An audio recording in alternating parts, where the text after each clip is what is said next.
Hey, welcome to the Reintegrate podcast. I'm Bob and my co-host is Brendan. What is the greatest need for Christians who have leadership roles in their companies or institutions? Our guest today is Suzi Lantz, a senior consultant with Giant Worldwide, training leaders to increase their leadership skills, communicate effectively, and excel at work and life. Suzi believes that the greatest need is for leaders to become healthy themselves, to know themselves, to lead themselves, for the sake of loving those they lead, to become all God wants them to be. Let's jump right into that conversation.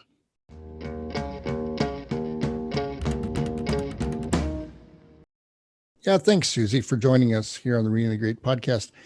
I just went through a one-year training program with Suzi that she led for nonprofit leaders in our region. We had a great cohort, didn't we, Suzi?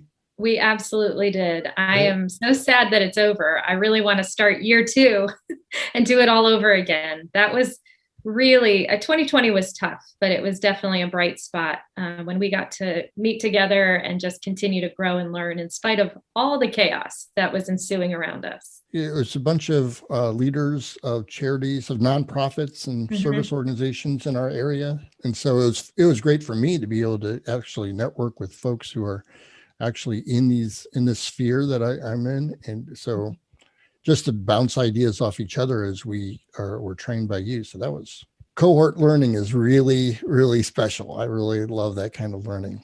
Absolutely. It's always great when you can learn new things, sharpen your skills, but at the same time, make some new relationships with people, and we used the metaphor, as you well know, Bob, that leadership is like climbing a mountain. And you need a team of people that can really encourage you on those hard days to keep going, to give you the tools you need, or just to give you some tips and pointers. And those people tend to be people and friends that you connect with for the rest of your life often, when you go through experiences like that. Let's introduce you to our audience. Tell us a little about yourself, your family, your ministry, and your journey toward helping people with their leadership skills. I've been in Canton for over 20 years now. I went to Malone University, and my background was in education and coaching. My husband, Jason Lantz, is a area pastor here at River Tree Christian Church. We've got 2 kids who are now teenagers. It's hard to believe. Life flies, Brendan, it flies. And so 14 and 16, our daughter has wheels and she's independent, paving her own way. So far, so good. I started out in the realm of education, loved it, but then ended up working within our church, was our missional community director. And I worked with groups, mid-sized groups of 30 to 50, who were really asking the question, what does it look like to be on mission, to be good news to the neighborhood, the network, or the not-for-profit that they really felt called to? And so I helped train and equip those leaders, and most of them were volunteer leaders, to just mobilize and do what God had called them to do. And in that journey, I really got clued into a wonderful phrase that changed my life, and it was leadership can be learned. When I read that phrase, it was in a book called The Leadership Challenge. All of a sudden, I felt so much better because I had, as many ministry leaders who maybe don't have a organizational leadership degree, or, you end up in the space where you have to disciple, but also lead. And it can often be daunting. Leadership is not an easy thing. But when you look at it as something to be learned, as opposed to just a natural God-given talent that some of us have and some of us don't, it gives us all the ability to sharpen our skills and to become better leaders. And so it was kind of in that experience that I stumbled across Giant, which is the organization I work with now. And they're a worldwide company. We have Giants in Kenya and Australia, all over the globe, in Europe. But our whole premise is, we really want to help people become leaders worth following, not leaders people have to follow. And that the more self-aware you are in your leadership, the more healthy you are, the easier it is to multiply your health and your skills. And so it was through my experience in the church and really trying to equip leaders that I became interested in pursuing it full-time as a vocation. And that's where Giant came in, and I was certified, went through their training program as a coach and consultant, and have been doing that for the past several years full time. And I love it. A lot of times we talk about leadership. Oftentimes it's just kind of like tricks of the trade. And I like how you said it was more about let's become the leaders that are worth following. It first starts with the leader, doesn't it? Absolutely does. We like to blame people. I think it's human nature. It's our tendency when things go wrong, or we don't like the way our team is working out, the way a meeting went, the way a particular project went down. It's easy to point the finger and just say, oh, if only I had more money, or if only I had better people, or if only. But really wise leaders, I've learned over the years, actually look in the mirror and say, okay, where can I take ownership and responsibility? What can I learn? And they begin to look at themselves and assess their own skills, their own health and strength, and then grow from that place, as opposed to blaming everybody else. And so it really does. There is no magic pill that you can take. There's no quick fix, a 2-week class that you can just download information and all of a sudden become someone that everybody wants to emulate. It takes a lot of intentional practice. It takes a lot of trying and failing. Dusting yourself off and getting back up and doing the same thing the next day and keeping after it.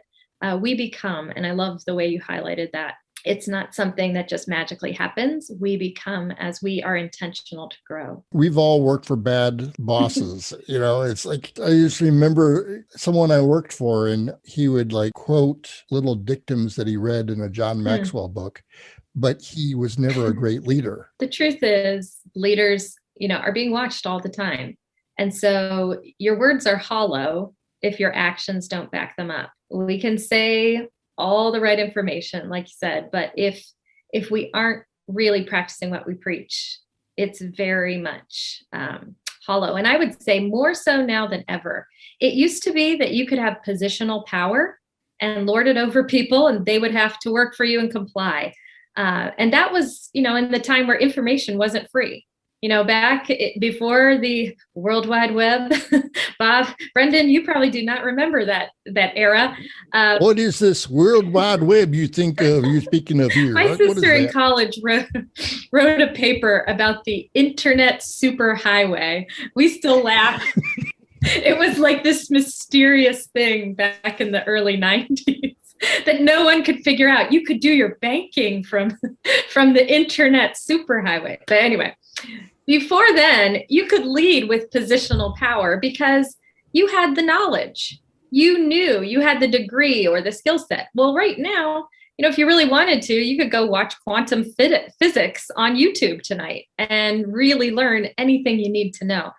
So positional power is not going to be enough in this digital age. You have to be somebody who can influence others, who can build credibility through relationship, not just through transaction.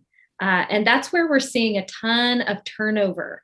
The millennial generation, they get a bad rap, but honestly, they're looking for people that are worth following. They know life is short, and they can research and see that there's better companies out there. So leaders really need to make sure that they actually have the integrity, and they're working on not just building transactional relationships. Here, I have a job for you to do, and here's some money, but actually learning to build through relationship and influence. And it's a different skill set. Positional power just does not work anymore.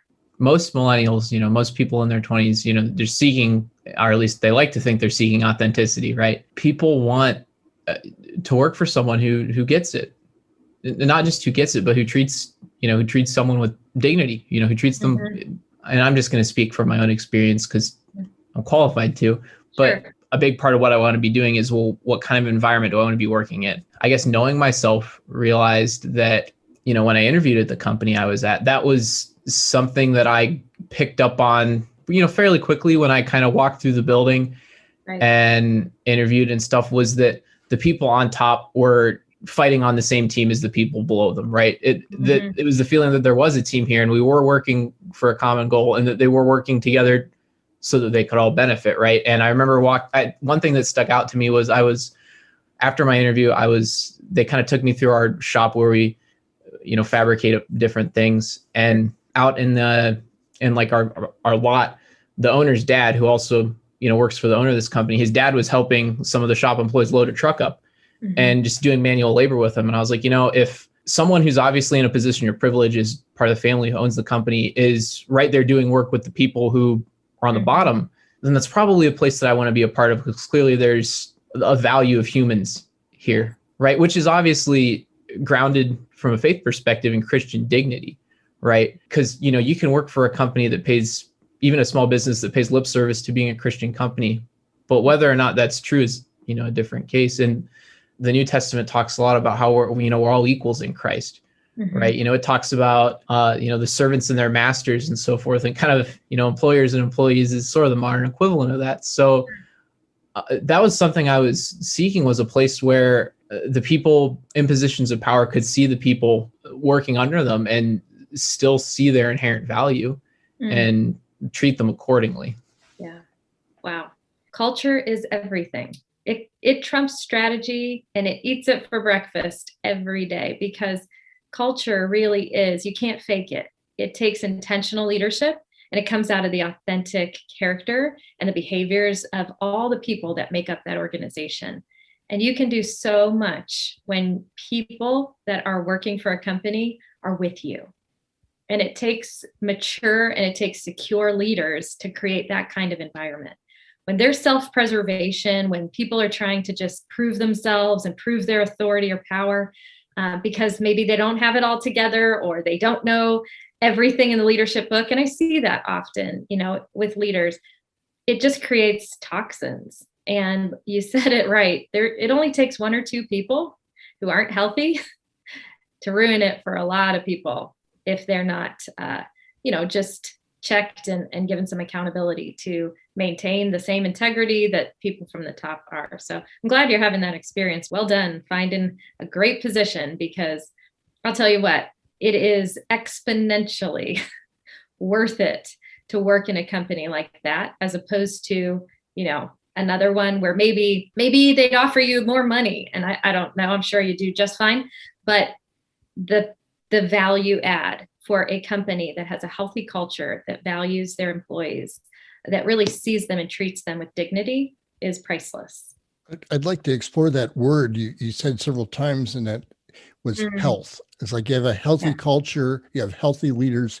Can you tell us something about the connection between those two? Absolutely. So what I have seen is the number one most important thing is a leader's health. Helping each person in your company become the healthiest versions of themselves is absolutely crucial. If you want to have great communication, if you want to have good relational trust, where everybody, really knows, hey, you're for me, you're not going to stab me in the back or try to take advantage of me. It brings alignment, which then leads to execution and faster and sharper performance. Then actually helps us grow as a company. But it really is the leader's health and each individual's health that is the foundation to really start. And really, how do you begin to assess people's health? How do you begin to give them health? It starts with self-awareness. They need to know themselves first, and to be able to gauge. We use a tool called the Peace Index to really ascertain that information. Like, where are you struggling? Where is it that you're unhealthy, and what can we do to actually get you back on track? So everybody listening to the podcast, think about that, your Peace Index. Tell them the 5 Peace Index indicators, and everybody, as she lists them, give yourself a score. What, 0 to 10 or 1 to 100, and you can average it however you want to do it. Okay, so there's 5 P's that we look at. The first is purpose. Do you have a reason to get out of bed every day? And are you excited? When that alarm goes off, do you look forward to the work you get to do, the people you get to be around? What's your purpose score? What would you give that? The second is people. Who's in your life? Are they pouring into you? Are there people that you get to pour into? And then do you have some peers that you just love hanging around? They add to the enjoyment of your life. They sharpen you and they remind you, but they're kind of those peers. So do you have people who are looking out for you? And do you have people that you are pouring into? We need all 3.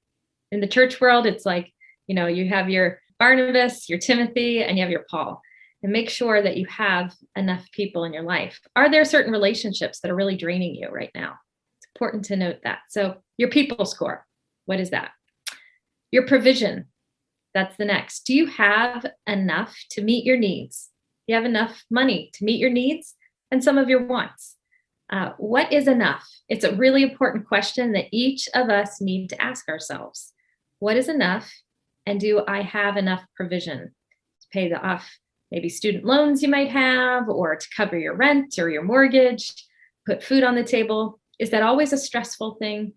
Or do you have enough? When it comes to provision, what is your score? Place is the next one. Where do you live? The home you live in, the apartment you're renting, the way your car is, if you're traveling all the time, if your car looks like a train wreck and you hate it. Place, the city you live in, Northeast Ohio, man, in the winter, that drags us all down a little bit because we have gray skies. But what is your place index? The place you find yourself most of the time. Do you love it? Do you hate it? What score would you give that? So Brendan lives in Ohio and he drives a Subaru. What does that mean? How do you score yourself on that? It depends. I don't know. Pretty low. Sorry, Brendan. The Subaru is his choice. So It's very safe car for the outdoors, have some hiking adventures. You haven't seen mine. Yeah. Not everyone makes choices that are good for themselves. All right. Well, see, this might be a place you need to dial in. It could be robbing you of some peace. And the last one is physical health. So physical health, sometimes that's not in our control. Sometimes we have a diagnosis or you're struggling with an illness. But other times there are definitely things in our control when it comes to our physical health. Are you going to sleep at night at a decent hour? Are you getting your 8 hours of sleep? Are you drinking enough water? I mean, sometimes it's as simple as that. People are dehydrated and they're walking around feeling like slugs. Well, our body needs water. Are you eating healthy? Are you exercising? Those things are really important because they will rob us of our peace. I'm in my running clothes because I had to go for a run this afternoon. I hadn't run in a couple of days and I just felt it. It was dragging my peace down and I knew I needed to do that. So what would your score be? When you think of those 5 places, the purpose, your people, your provision, your place, and your physical health. When you think of your scores and then average them out, what's the average? And we usually do it on a 1 to 100 scale. And we say, if you're sitting below a 70 on average, it's not a good place to be. That's going to get you a D in school. And that's not gonna be healthy. So let's up that. Let's figure out which aspect of your piece is being dragged down. And so it really gives us, instead of just asking a person, hey, how you doing? Most often people will just say, I'm okay, or I'm good. When you say, what's your peace index? As a leader, you can really help them. You can help them stop and think through what might be dragging me down and what might be a step into greater health and peace. I just went through that Giant training and there were a few leadership nuggets that I was hoping to share with people. We talked about the peace index. The mantra of Giant is know yourself to lead yourself. Yes. There's like a flow for that. Can you help us understand that? Mm-hmm. Yeah, the Know Yourself to Lead Yourself tool, we use all visual tools in Giant. So the visual tool there is actually an infinity loop. And it just is back and forth. Know yourself to lead yourself, because we know it's a lifelong process. Every new person, every new opportunity, every new job, every new project is an opportunity to know yourself to lead yourself. And it's all rooted in the idea that all of us have tendencies that are hardwired into us. They're kind of preferences from our earliest development that we chose that have become tendencies, that have patterns. We do them unconsciously over and over and over and over. And if we're not aware of them, they'll lead to our actions. Those actions then will produce consequences. Sometimes the consequences are good. If the tendencies are good, we'll lead and we'll have actions and then we'll have decent consequences. But that shapes our reality. Sometimes the consequences are not great. And then our reality becomes unfortunate. And so often when people are stuck in a reality they don't like, what's human nature, and we alluded to this earlier, we like to blame everybody else around us. I don't like my current reality, and it's Ohio's fault because it's never sunshiny. And so that's why I'm miserable. We blame the weather. We blame our, families. We blame our bosses. But the truth is, with that infinity loop, the idea of know yourself to lead yourself, if you just look back in the mirror and say, okay, what are the tendencies that I have that have caused the consequences that are now shaping my reality, makes it a lot easier to begin to make some difference and make some change in your reality. So therefore, there's always hope. There's always hope if you're brave enough to look in the mirror, look at your tendencies, and take some action. Important towards leaders becoming healthy is the core process. Mm-hmm. And I've actually used that with students now. Nice. I explain that to folks. Mm-hmm. Yeah. So, one big thing, and in discipleship or in leadership, we know that information can only do so much. Information doesn't lead to transformation, but application and imitation are going to help us actually grow. And so our core process tool really is, it's just a 90-degree angle that basically the front side is know yourself to lead yourself. And the core is an acronym. It stands for call it, own it, respond, and then execute. And so the starting place is to call it. And so at the end of all of our Sherpa sessions, I would say, okay, what's your learning opportunity? We just walked through some leadership ideas or principles, but what specifically do you need to grow in? So when we call out, a learning opportunity, that's just identifying it. Often we don't make it clear. We just feel like, oh, I'm just not good at this. I hear people all the time say, I just can't communicate, or I can't get my ideas across. Well, what specifically? What do you need to work on? Call that out. What's your learning opportunity? Then owning it is a really important part of transformation. Often we just beat ourselves up and think, oh, I'm so stupid, or how couldn't I do this, or what's wrong with me? Everybody else can learn this quickly, or nobody else seems to struggle with it, but I do. There must be a character flaw in me. Gosh, I'm worthless. Or we don't really take the time to think about who we are and why we're struggling with that particular thing. It's a very important part of the process. And the more we learn about who we are, the more self-awareness we have, the easier it is to own why we have certain growth areas and tendencies. And then the next part is crucial. This is where we have to take action. For those of us who like to journal and contemplate and pray and sit alone and talk to our friends about all of our things that we need to grow in, but we don't ever do anything about it, this part of the process is crucial, and it's the response part. So the R for core stands for response. You have to make a plan. What are you going to do to actually take action? What's your next natural step? And you have to be realistic. And that's why it's helpful to define this core process in a group. And then execute. What's your accountability and what's the deadline? That's the last part of that core process. And that's really important too. We need someone. We can have great intentions, but often without somebody just being in our corner, asking us about it, we won't take that action, particularly with some of the harder things that we're trying to grow in. So having accountability, having a deadline really can help us take action and actually grow. You're a Christian. Mm-hmm. I think you are. You're a pastor's wife, so you better be. I am. So be careful with those assumptions, Bob. Yeah, this is 2021. It That's is. right. Right. But it seems to me that there's Christian foundation to this core process. As a matter of fact, this is how it came into play. Let me tell you what happened this week with one of my students. My student was struggling with something, and the student was like, I think the devil's like getting at me and I can't handle it. And I don't know what I'm going to do. And I said, well, you're blaming the devil. Okay, let me give you an idea. First, you need to confess. Mm-hmm. Call it. Mm-hmm. The C became confess. Yeah. And she's like, oh, okay, confess. But I go, but you know what you're not doing? You're not owning it.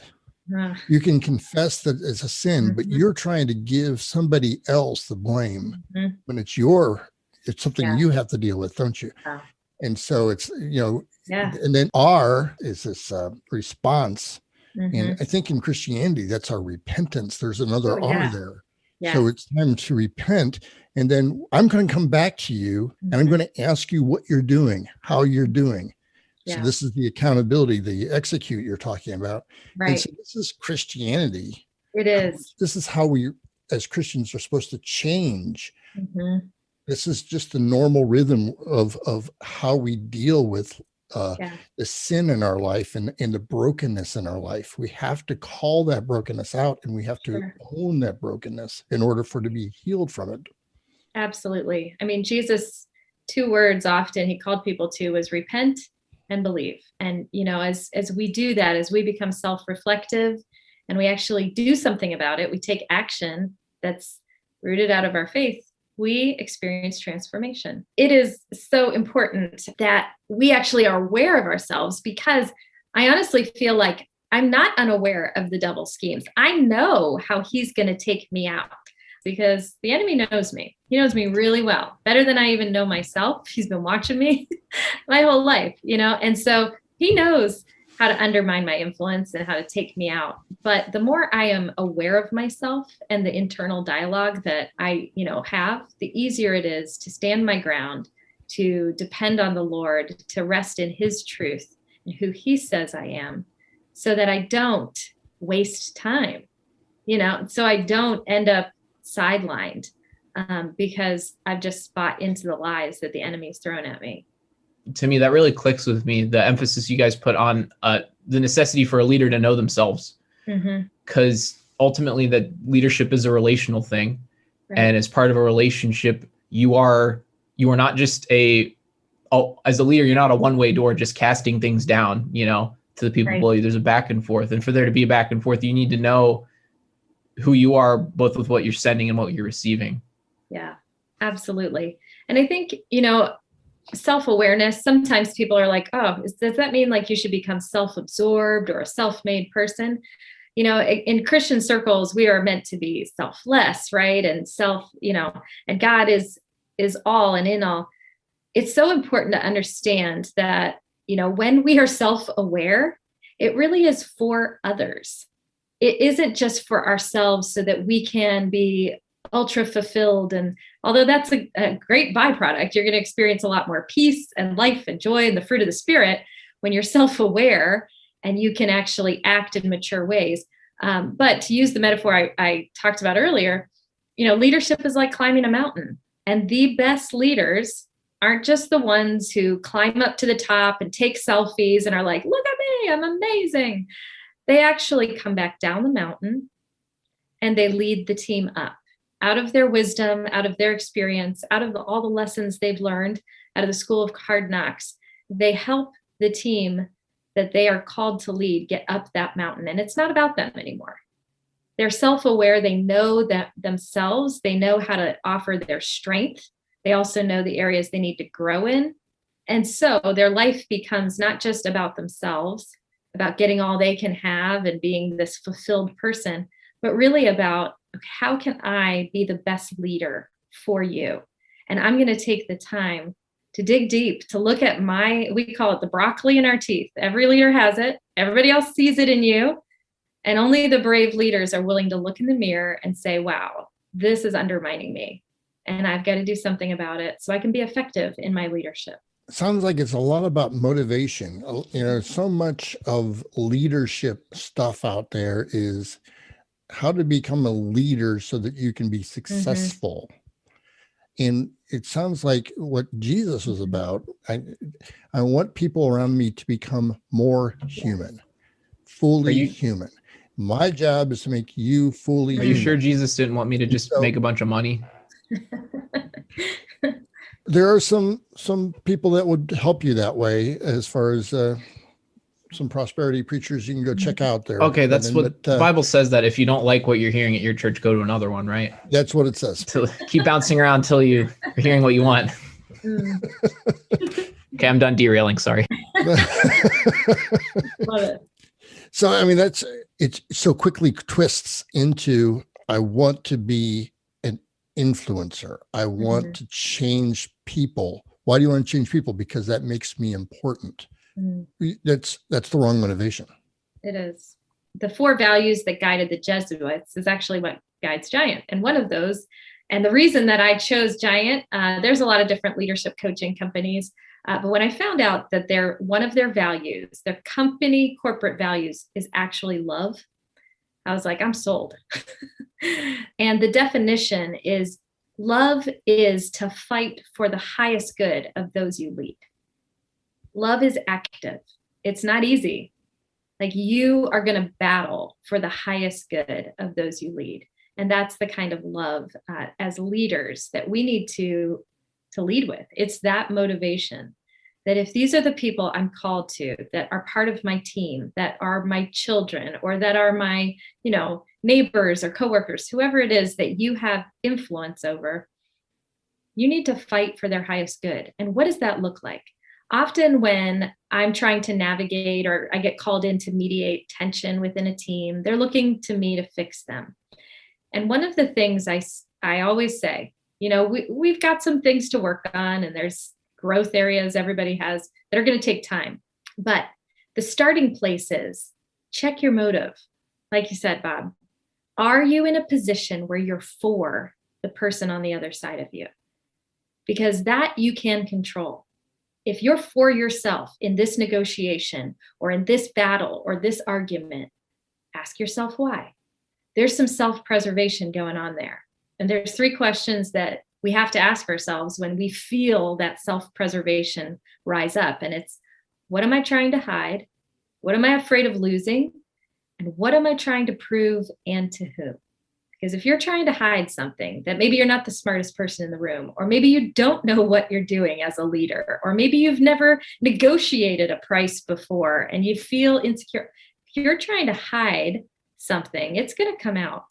It will undermine your influence 100 times. I have seen it so often. If you're afraid of losing something, and that's your motivation, and you're acting out of that self-preservation, chances are good you're going to lose that thing you're so afraid of losing.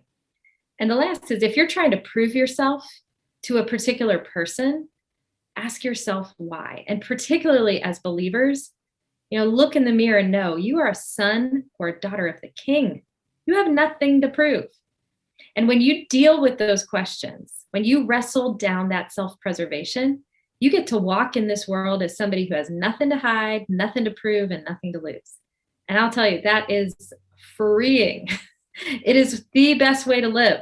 That is the kind of freedom that Jesus came to give us. But it takes that self-awareness. It takes that honesty. It takes looking in the mirror and saying, wow, I'm not for the person on the other side of me. And that's why we are not getting along. That's why they don't respect my leadership, because I'm actually for myself. And it happens to the best of us. So Suzi, I'm, a couple years out of college. I'm 24 years old, Sure. a stereotypical, young person in the workforce. What would your recommendation be for, someone my age who might have some leadership responsibility, but is not a major influence in my organization yet, to prepare myself for greater leadership down the line? I'd say use every opportunity you have to grow your awareness, your awareness of yourself, your tendencies. I do something with my team, but also with myself, called a curbside review. Anytime you walk out of a meeting, anytime you negotiate a proposal, anytime you have a conversation, walk out of that and say, okay, what did I do really well? What can I pat myself on the back and be like, wow, good job, Brendan, you're awesome. And then what did I not do so well at? What was that thing that, I wish I could get a do-over? How would I do it differently next time? If you begin some of that self-reflection, you're going to be so much farther ahead, simply because you're going to know what you need to grow in. But then the second piece I would encourage you to do is become emotionally intelligent. There are great resources out there, but the more you can learn about how others are different than you, how they see things differently. And some of it you're going to just pick up through observation. Giant, we have tons of tools, and our platform's free for the individual. So you can always look at things like that. But read books about emotional intelligence. Get very familiar with how people are wired and where their strengths lie. Don't be intimidated when you see people who have differing strengths than you do within your team. Ask them to mentor you. Say, wow, you do that so well. Maybe, and I don't know, you seem like a great communicator, but let's just say you hate giving speeches, or you don't like when you have to lead team meetings, and you know somebody on your team who does it really well. Ask them to mentor you. Hey, can you show me what is the process that you go through? How did you learn that? Mature leaders don't just put up with differences, they learn to value them and recognize them. And it's incredible when you have leaders who are comfortable in their own skin because they know themselves, they know their strengths, they have accepted themselves, and they're willing to grow their weaker areas. But then they also have the capacity to identify the strengths in others that are different than theirs and really value those. So I would just encourage you, be aware. Awareness and observation is like the thing that sets great leaders apart. Well, thanks, Suzi, for spending some time with us on the podcast today. My pleasure. How can they learn more about Worldwide? Yes. So I can give you the link where everybody can access, the individual level. It has all of our content, assessments that you can do. There's a whole pathway called Leveling Up Your Emotional Intelligence. It's one of my favorites. If you're anxious and you don't want to look it up, it's giant.tv/Suzi, and you can see Suzi Lantz, Lantz. And so that'll give you free access for life to that platform. There's tons of live streams. Leaders all over the world chime in and share their things. There's pathways where you can grow everything from your self-awareness to, we have a DEI pathway. It's one of my favorites. If you're really interested in learning how to be thoughtful with diversity, equity, and inclusion, you can learn about that, all the 5 voices, and just tons of resources. It's been a pleasure. Appreciate hanging out with you guys tonight.